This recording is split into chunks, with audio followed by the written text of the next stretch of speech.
Hey, what's going on, guys, and welcome to episode 11 of the Studio Build series. Now, I'm happy to say that we are very close to completion out here. The shop site is really close to being done, and I'm at the point now where I'm doing some of my own projects which all come at the end. So let's take a look around and see what's changed.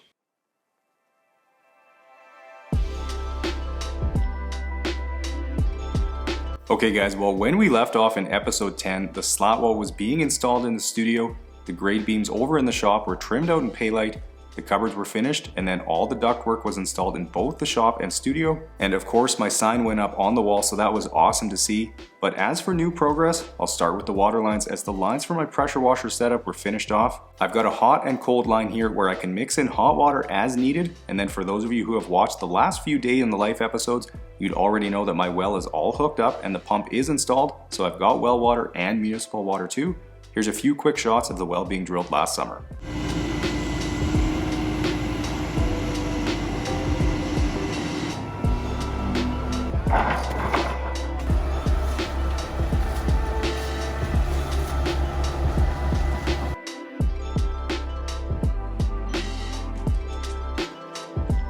Turning to the countertops for the shop and studio cupboards now, and that took me to a local steel shop to have them cut for me. What I'm going with here is 1/8 inch thick steel plate, but not only does it need to be cut to size, the back lip needs to be bent up, and then same for the front lip, and it's going to sit on this wooden top. So once I had both countertops out there, I needed to properly prep them so the glue and eventual paint would adhere properly. So with my angle grinder in hand, I got to work grinding off all the light surface rust.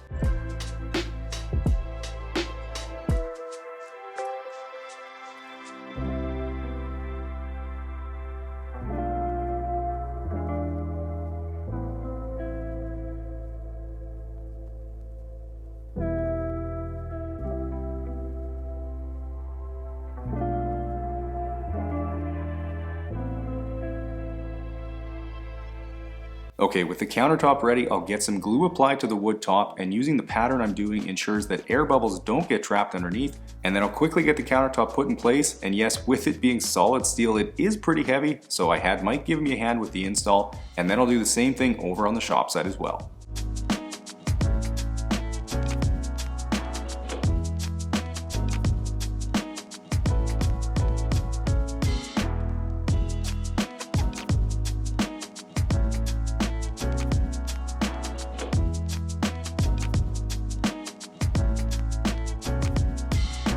Hey guys, just wanted to jump in here real quick to let you know that I'm super excited to be working with Omaze again to offer you guys the chance to win a custom Baja forged Ford Bronco, all while supporting a great cause, Pelotonia. That's right, Omaze is giving away a custom Baja forged Ford Bronco, so to enter for your chance to win, simply go to omaze.com/detailgeek.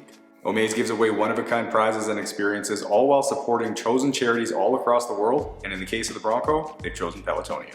Now, Pelotonia exists to engage, inspire, and challenge a community committed to changing the world by accelerating innovative cancer research. Now, since its founding, Pelotonia has raised over $236 million for cancer research, and as a centerpiece of its year-round fundraising efforts, Pelotonia hosts a 3-day experience that includes a weekend of cycling, entertainment, and volunteerism. Funds raised will support innovative cancer research, including enhanced treatments and therapies, the next generation of research talent, immuno-oncology, and prevention and early diagnosis. But best of all, you could win a custom Baja forged Ford Bronco, which includes some serious upgrades, like a custom agave gray and cyber orange paint job, ADV 5-inch fender flares, Ram air hood with carbon fiber vents, rigid 20-inch light bar, and a worn front winch, among many others. Now, I don't know about you guys, but if I won the Bronco, I'd be constantly cruising around town with the windows down, bumping some tunes, and I wouldn't let Mike anywhere near it. For your chance to win a custom Baja forged Ford Bronco, simply go to omaze.com/detailgeek and enter now. Donations support the amazing work of Pelotonia.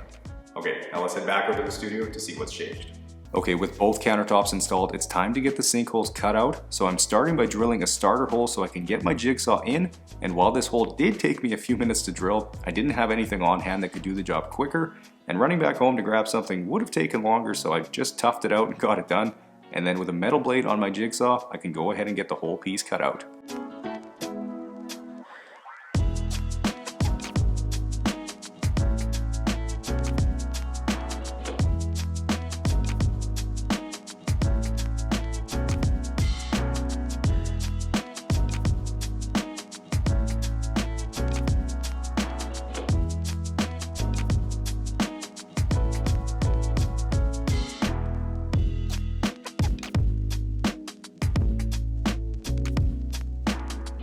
Okay, with the hole cut, I'll get the sink dropped into place so I can mark out where the hole needs to be for the tap, and then we'll get that cut out as well.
Alright, well with both countertops installed and the sink holes cut out, it's time to get them painted, and what I decided to use was some black trim clad paint, and obviously this is a fairly straightforward process, just roll it on, but in terms of the countertop overall, this is the exact same setup that I have in my garage right now, just a different color of trim clad, so I know it's going to be extremely durable, and the nice thing is that when it inevitably does get scratched up, I can just put a fresh coat of paint right on top.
Now, members of the main channel would already know this, but a while back I picked up the grating I'm going to use for the drain pit from a different steel shop, but it of course had to be cut down to size to not only fit the pit, but it's also 1 1/8 inch thick, and the lip around the pit is only 7/8, so I have a little bit of work to do to get it fitting properly, but the first step is to cut it down to size, and as you can imagine, it's not the easiest stuff to cut through.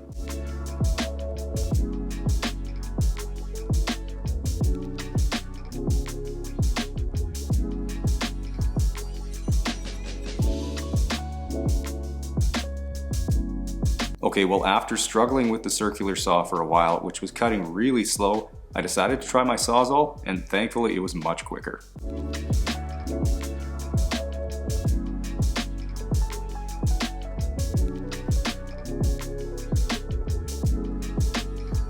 Okay, with the grating cut to size, I can bring it inside and get it test fit, and you'll also notice that I've also got the checker plate piece cut as well, and this one was easier to do as I just had to take the measurements and have it cut to size, but as it's only 1/4 inch thick, I needed to raise it up to be flush with the floor, and that was done with some square tubing I welded on the bottom.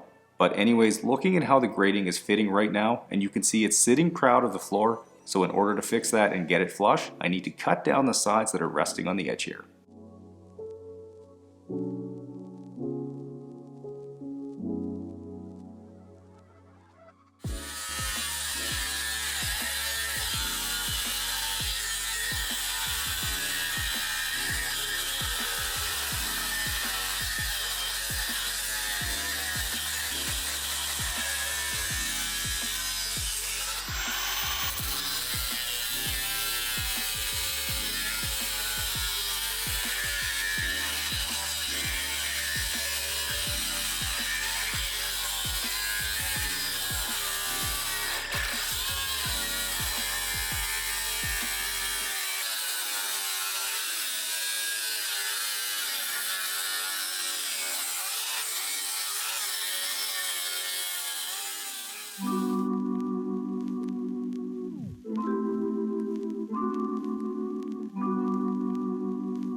Alright, well with the grating finished, it's time to paint the checker plate piece after grinding off all the surface rust.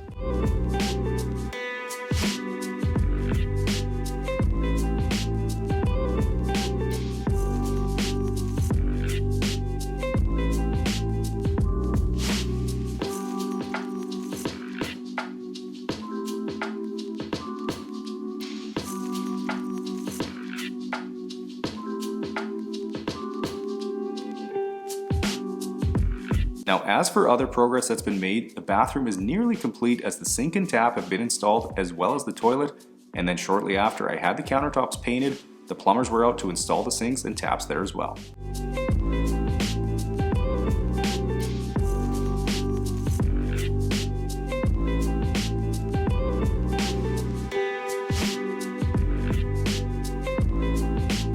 Moving along, and by this point the slab wall over on the shop side was finished and looking really good. All the doors were painted and a lot of the finishing work was done, including wall plates, thermostats, and all the grills were installed in the ducts.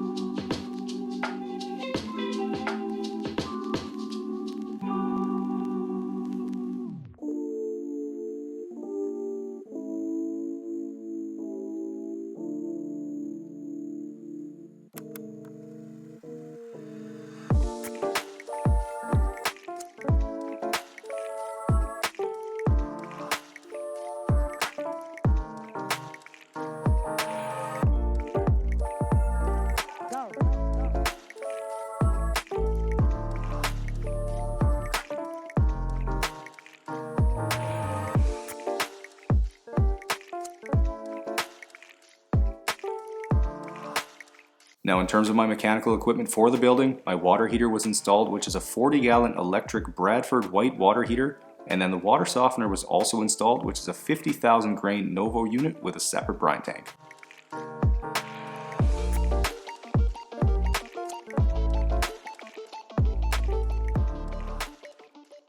Alright guys, well that is where I'm going to wrap up episode 11, and as you can see there really isn't a whole lot left to do out here, although I do still need to install all the cameras for the security system and all the speakers inside and out to finish off the audio system, and I do have a really cool surprise coming in the next video, which very well may be the last one. So until next time, make sure you smash the thumbs up button, go ahead and comment down below and tell me what your favorite part of the build has been thus far, and I'll see you guys in the next one.